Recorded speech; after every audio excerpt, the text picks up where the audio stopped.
BJP Musi నిద్ర కార్యక్రమంలో భాగంగా అమర్పేట్ నియోజకవర్గంలోని తులసిరాం నగర్లో బస చేశారు కేంద్ర మంత్రి కిషన్ రెడ్డి. తులసిరాం నగర్లోని బస్తీవాసులు బాధితులను కలిశారు. వారి కష్టాలు అడిగి తెలుసుకున్నారు. రచ్చబండ కూడా నిర్వహించారు కిషన్ రెడ్డి.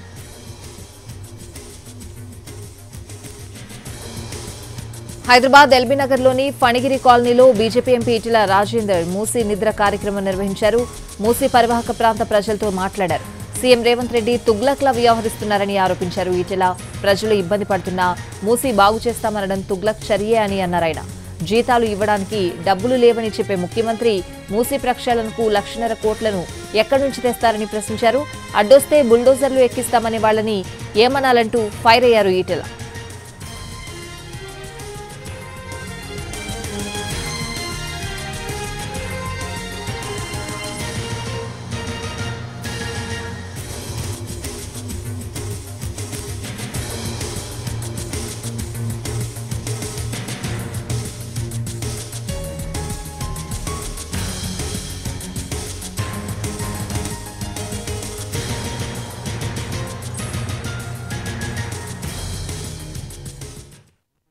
రాష్ట్ర అధ్యక్షులు కేంద్ర మంత్రి కిషన్ రెడ్డి గారు రాత్రి వారు మూసీ నిద్రలో భాగంగా తులసిరాం నగర్ లో బస చేశారు. ఇక్కడే రాత్రి నిద్రించినటువంటి నేపథ్యం వారి యొక్క అనుభవాలు ఏంటి, అదేవిధంగా అధికార పార్టీ చేస్తున్నటువంటి విమర్శలకు వారి యొక్క సమాధానం ఏంటి, వారి మాటలో వినేటువంటి ప్రయత్నం చేద్దాం. సార్ చెప్పండి, రాత్రి మీరు ఇక్కడే ఉన్నారు, బస్తీ వాసులతో కలిసి ఈ బస్తీలో తిరిగారు. సో వాళ్ళు ఏమంటున్నారు, మీరు ఏం చేయబోతున్నారు?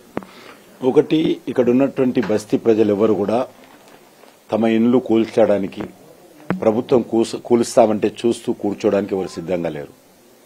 ఎందుకంటే ఇక్కడ ఉన్నటువంటి బస్తీ ప్రజలు అనేక రకాల కష్టాలు, ఇబ్బందులను ఎదుర్కొని మరి ఒక్కొక్క ఇటుక పెరిచి ఇక్కడ ఇల్లు కట్టుకున్నారు. గత 30-40 సంవత్సరాల తర్వాత ఒక స్థాయికి వచ్చాయి ఇండ్లన్నీ కూడా.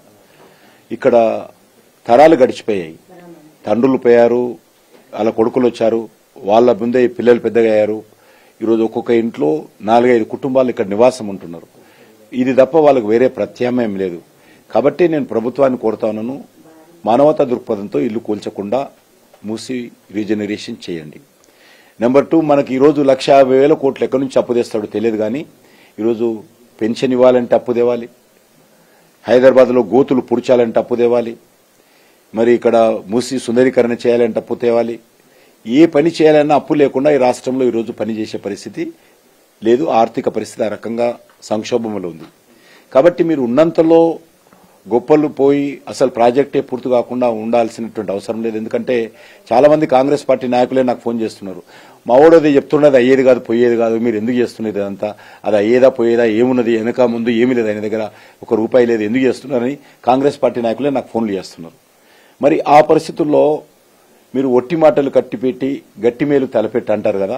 కాబట్టి ఉన్నంతలో ఇప్పుడు ఉన్నటువంటి మూసికి 2 సైడ్స్ లా మంచి అద్భుతమైనటువంటి రిటైనింగ్ వాల్ నిర్మాణం చేసి, ఆ రిటైనింగ్ వాల్ పొట్టు కూడా మనం రివర్ బెడ్ కూడా నిర్మాణం చేసి బ్యూటిఫికేషన్ చేయవచ్చు. మీరు అనుకున్నట్టు గోదావరి నీళ్లు తెస్తారా, కృష్ణాలు తెస్తారా, తీసుకురండి, వరదలా తీసుకురండి, ఈ మూసిలో వేయండి, నీళ్ళని కూడా నాగార్జున సార్ పంపిస్తే తొందరగా మీరేదో 10 సంవత్సరాల తర్వాత నాగార్జున సాగర్ నీళ్లు వస్తారంటే అప్పటికల్లా రైతులకు ఎవరికి లాభం చేకూడదు. వేగవంతంగా మీరు నాగార్జున సాగర్ రైతులకు మేలు చేయాలంటే, తాగునీరు సాగునీరు ప్రజలకు అందించాలంటే, వేగవంతంగా పూర్తి చేయాలంటే ఇది ఒకటే మార్గము. రిటైనింగ్ వాల్ నిర్మాణం చేసి ఉన్నంత తక్కువ ఖర్చుతో రీజనరేషన్ చేయొచ్చు. నేను సుమారు 15 గంటలైంది ఇక్కడికి వచ్చి, నేను 5 గంటలకు వచ్చాను నిన్న, ఇప్పుడు 15 గంటలైంది. 15 గంటలుగా ఒక్కొక్క ఇల్లు వచ్చి చెప్పిపోతా ఉన్నారు. వేరే బస్తీలోళ్ళు, వేరే కాలనీ వాళ్ళు ఎక్కడో రాజనగర్ నుంచి కూడా రాత్రి వచ్చి కలిసిపోయారు. కాబట్టి ప్రభుత్వం పునరాలోచన చేయండి, ప్రాక్టికల్ గా ఆలోచించండి, ప్రజలకు మేలు చేయండి అని కోరుతున్నాను. మూసి ప్రక్షాళన జరగొద్దా, ఇక్కడ ఉన్నటువంటి ప్రజలు దుర్భరమైనటువంటి జీవితాన్ని అలాగనే గడపాలా అని చెప్పేసి కాంగ్రెస్ పార్టీ కానీ మంత్రులు కానీ ప్రశ్నిస్తున్నటువంటి డెఫినెట్ గా మూసి ప్రక్షాళన జరగాలి. ఇక్కడ 1 కోటి మందికి సంబంధించినటువంటి డ్రైనేజ్ ఎక్కడ వస్తుంది రాకుండా ఆపండి. ఎక్కడికక్కడ ఎస్టీపీలు సివరేజ్ ట్రీట్మెంట్ ప్లాంట్ నిర్మాణం చేయండి. మొత్తం ప్రతి ఇంటి డ్రైనేజ్ ఎక్కడ కలుస్తుందంటే మూసీలో కలుస్తుంది. కాబట్టి అది కట్టండి. దానికి ఎన్ని లక్షల కోట్లు ఖర్చు అవుతాయో ఆలోచన చేసుకోండి. నెంబర్ 1. నెంబర్ 2, మీరు నీళ్లు సాగర్ నుంచో లేక గోదావరి నుంచో తేవాలి, కృష్ణ నుంచో తేవాలి, ఆ నీళ్లు ఎట్లా తెస్తారో ప్లాన్ చేసుకోండి. మీరు ఉన్నంతలో ఇక్కడ రోడ్లున్నాయి, స్ట్రీట్ లైట్స్ ఉన్నాయి, డ్రైనేజ్ కనెక్షన్ ఉంది, వాటర్ కనెక్షన్ ఉంది, పవర్ కనెక్షన్ ఉంది, ఆధార్ కార్డులు ఉన్నాయి. రేషన్ కార్డ్స్ ఉన్నాయి, ఓటర్ కార్డ్స్ ఉన్నాయి, కమ్యూనిటీ హాల్స్ ఉన్నాయి, అంగన్వాడీలు ఉన్నాయి, గవర్నమెంట్ స్కూల్స్ ఉన్నాయి. ఇక్కడ అద్భుతంగా దేవాలయాలు నిర్మాణం చేశారు, మసీదులు నిర్మాణం చేశారు. ఇన్ని దేవాలయాలు కూలుస్తారు మీరు, ఇన్ని వేల దేవాలయాలు కూల్చాల్సిన పరిస్థితి వస్తుంది. చిన్న విషయం కాదు. వేల ఇండ్లు కొలగొట్టాలి, వేల దేవాలయాలు కూల్చాలి. ఒక్కొక్క దేవాలయంతో ఇక్కడ ఉన్నటువంటి ప్రజలకు అటాచ్మెంట్ ఉంది. కాబట్టి ఇవన్నీ కూడా ఆచరణ సాధ్యం కానటువంటి మాటలు. బుల్డోజర్ తొక్కిస్తాం, బుల్డోజర్ ఎక్కిస్తాం, పేద ప్రజల మీద యుద్ధం చేస్తాం. ఇదేనా ప్రజారాజ్యము?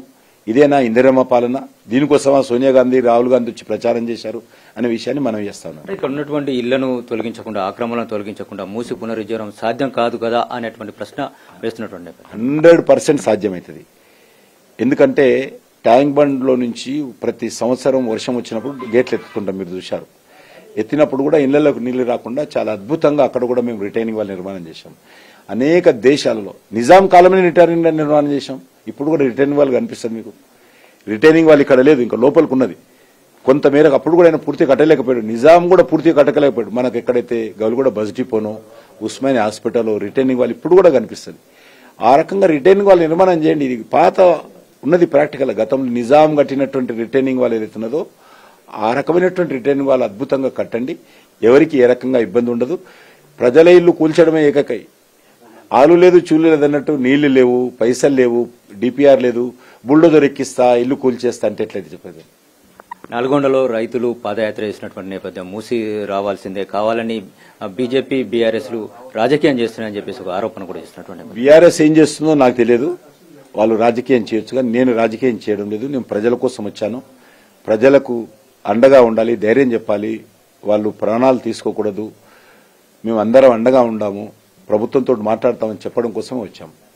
నిన్న కూడా కాంగ్రెస్ నేతలు మాట్లాడినటువంటి విషయాలు చూశారు. అంటే ఒక విధమైన అంటే బీఆర్ఎస్, బీజేపీ కలిసే ఇదంతా కూడా చేస్తున్నారు. బీఆర్ఎస్ కనుసన్నలోనే బీజేపీ పోతున్నటువంటి ఒక ప్రాపగండా ముందు తీసుకెళ్లేటువంటి ప్రయత్నం జరుగుతున్నట్టు మీరేమైనా భావిస్తున్నారా? ఎప్పుడైనా నేను ఇప్పటికీ ఒక 50 సార్లు 100 సార్లు మీతోటి కూడా చెప్పాను. మాకు బీఆర్ఎస్ ఎన్నడూ కలవలేదు, మేము భవిష్యత్తులో కలవము. కాంగ్రెస్, బీఆర్ఎస్ అనేక సార్లు కలిసింది, ఎన్నికల్లో పోటీ చేసింది, మంత్రులుగా కలిసి పనిచేశారు. వాళ్ళ డిఎన్ఏ ఒకటే. కేసీఆర్ కాంగ్రెస్ నుంచే వచ్చాడు, కాంగ్రెస్ పాత నాయకుడైనా. మేము ఎప్పుడు కూడా మేము కాంగ్రెస్ తోటి మా జీవితంలో కలవలేదు, ఎప్పుడు కూడా మేము బీఆర్ఎస్ తోటి కలవలేదు, భవిష్యత్తులో కూడా కలవము. డిఎన్ఏల ప్రశ్న కూడా ఆయనకు అర్థం కాదు. కేసీఆర్ డిఎన్ఏ కాంగ్రెస్ అనే విషయం మాట్లాడినందుకు తెలియనట్లేదు. మాకు మేము డిఎన్ఏ ఎవరో ఇక్కడ ఉన్నటువంటి ప్రజలకు తెలుసు. ఎందుకంటే కేసీఆర్ ఏ పార్టీ నుంచి వచ్చాడు, ఏ పార్టీలో ముందు రాజకీయం ప్రారంభించాడు, కాంగ్రెస్ పార్టీలోనే. ఏ పార్టీతో పొత్తు పెట్టుకుని ఏ ప్రభుత్వంలో మంత్రిగా కొనసాగాడు, కాంగ్రెస్ పార్టీ ప్రభుత్వంలో. ఇక్కడ కాదు, ఢిల్లీలో కూడా మంత్రులు ఉన్నారు. ఇక్కడ ఉండడం వేరు, ఢిల్లీలో కూడా మంత్రిలో ఉన్నాడు. ఆయన మన్మోహన్ సింగ్ సర్కార్లో ఆయన మంత్రిగా కొనసాగాడు. వాళ్ళ డిఎన్ఏ ఒకటి. దాన్ని పూర్తిగా పరస్పర విరుద్ధంగా మాట్లాడితే అలాంటి వాళ్ళందరికీ జవాబు చెప్పాల్సినటువంటి అవసరం లేదు. ముఖ్యమంత్రి ఏది మాట్లాడినా నేను జవాబు చెప్తాను, దానికి సిద్ధంగా ఉన్నాను. అంటే ఎవరైతే మూసి ప్రక్షాళనకు అడ్డుకుంటే వాళ్ళ మీదకి వెళ్ళి బుల్డోజర్లు వెళ్తాయి, ఎట్టి పరిస్థితుల్లో కూడా ఈ యొక్క ప్రాజెక్టును ఆపే ప్రసక్తి లేదని చెప్పేసి ముఖ్యమంత్రి అన్నటువంటి నేపథ్యం. ఎవరు ఆపుతారు? ప్రజలు ఆపుతారు. ముందు పేద ప్రజలు, మహిళలు, ఇక్కడ రోజువారీ ఇళ్లలో పనిచేసేటువంటి వాళ్ళు ఇండ్లు పోతున్నప్పుడు వాళ్ళందరూ కూడా సింగం లాగా వస్తారు, మహిళా సింగం లాగా వస్తారు, వచ్చి ఆపుతారు. ఆపితే నువ్వు వాళ్ళ మీద ఎక్కిస్తావా? అందుకోసం మేము కొట్టేసింది పేద ప్రజల మీద బుల్డోజర్ ఎక్కేయడానికి, పేద ప్రజల మీద ఇల్లు కూల్చడానికి. అనవసరంగా రాద్ధాంతానికి వెళ్లి, పట్టుదలకు వెళ్లి ఈరోజు ఇల్లు కూల్చడం కోసం మీకు కొట్టేశారా ప్రజలు? అదే ఆయన చెప్పాలి జవాబు. ఇది ఆ జవాబు నేనుగా చెప్పాల్సింది, ఆయన చెప్పాలి. ఎవరి మీద ఇల్లు ఎక్కిస్తాడని ఎక్కియండి. సబర్మతి రివర్ ఫ్రంట్ లెక్క ఇక్కడ కూడా అభివృద్ధి చేస్తే తప్పేంటిది? మూసీకి కేంద్రం నుండి నిధులు తీసుకురావాల్సినటువంటి కిషన్ రెడ్డి గారు ఈ విధంగా చేయడం ఎంతవరకు సబబు అని చెప్పేసి ఒక ప్రశ్న. ఎవరో రాష్ట్ర ప్రభుత్వాలు అనేక రకాల సొంత ప్రాజెక్టులు నిర్మాణం చేసుకుంటారు. సొంత ప్రాజెక్టులు నిర్మాణం చేసుకుంటున్నప్పుడు అన్ని ప్రాజెక్టులకు కేంద్ర ప్రభుత్వం ఇవ్వదు. ఒకటి, మీరు అసలు ఆలు లేదు, చూలు లేదు, మీ దగ్గర డిపిఆర్ఏ లేదు, కేంద్ర ప్రభుత్వం నరేంద్ర మోడీ డబ్బులు ఇవ్వలేదు, కిషన్ రెడ్డి డబ్బులు తెలియదు అని మాట్లాడితే ఎట్లా? కాబట్టి నేను ఒకటే మనవి చేస్తున్నాను, మీరు ప్రాజెక్టు నిర్మాణం చేయండి. ఇక్కడ ప్రజలు కూడా డొనేషన్ ఇస్తారు. మూసి పారివాహక ప్రాంతంలో నివాసం ఉంటే వాళ్ళందరూ కూడా ఒక వారం రోజుల పాటు వాళ్ళకు వచ్చే ఆదాయం అంతా మేము ఇవ్వడానికి సిద్ధంగా ఉన్నాం. నేను కూడా ఒక పార్లమెంట్ సభ్యుడిగా, కేంద్ర మంత్రిగా నాకు వచ్చేటువంటి జీతం కూడా కొంతమేర వాళ్ళకి ఇస్తాను నేను. అంటే ప్రభుత్వం ముందుకే వెళ్లేటువంటి పరిస్థితి అయితే కనిపిస్తుంది. సో బీజేపీ నెక్స్ట్ కార్యాచరణ ఏ విధంగా ఉండబోతుంది? ఒక రాజకీయ పార్టీగా మేము మా యొక్క అభిప్రాయము, మా కార్యాచరణ చెప్పాము. మేము ప్రభుత్వము మేము పేద ప్రజల వ్యతిరేకము, పేద ప్రజల ఇల్లు కూల్చడానికే మేము సిద్ధంగా ఉన్నామంటే దానికి కాంగ్రెస్ పార్టీ, రాహుల్ గాంధీ, సోనియా గాంధీ జవాబు చెప్పాలి. నెంబర్ 1. తెలంగాణ ప్రజలే నిర్ణయిస్తారు. ఈరోజు ప్రత్యామ్నాయం లేకుండా ఇల్లు కూల్చడం అనేటువంటిది, డ్రైనేజ్ ఇక్కడ రాకుండా చూడాల్సినటువంటి బాధ్యత అయినది. ఉన్నంతలో రిటైనింగ్ వాళ్ళు కట్టుకొని ప్రజలకు ఇబ్బంది లేకుండా మూసి రీజనరేషన్ చేయడానికి అవకాశాలు ఉన్నప్పుడు కాని పగులు లేని మాటలు మాట్లాడి మీరు ఏం సాధిస్తారు? ఇప్పుడు అయ్యే పని కాదు, పోయే పని కాదు. కాబట్టి ఇప్పటికే ఇచ్చినటువంటి హామీల జతకు ఏదో 400 పైగా ఇచ్చిన హామీలు ఉన్నాయి, 6 గ్యారెంటీలు ఉన్నాయి. వాటి పక్కన ఇది మూసి రీజనరేషన్ కూడా ప్రతిపక్షాలు అడ్డుకున్నాయి కాబట్టి నేను చేయడం లేదని చెప్పడానికి ఉపయోగపడుతుంది తప్ప మీరు నిర్మాణాత్మకంగా ఈ ప్రాజెక్ట్ చేయడానికి ముఖ్యమంత్రి గారు సిద్ధంగా లేరనే విషయం ఈ సందర్భంగా అర్థమవుతుంది.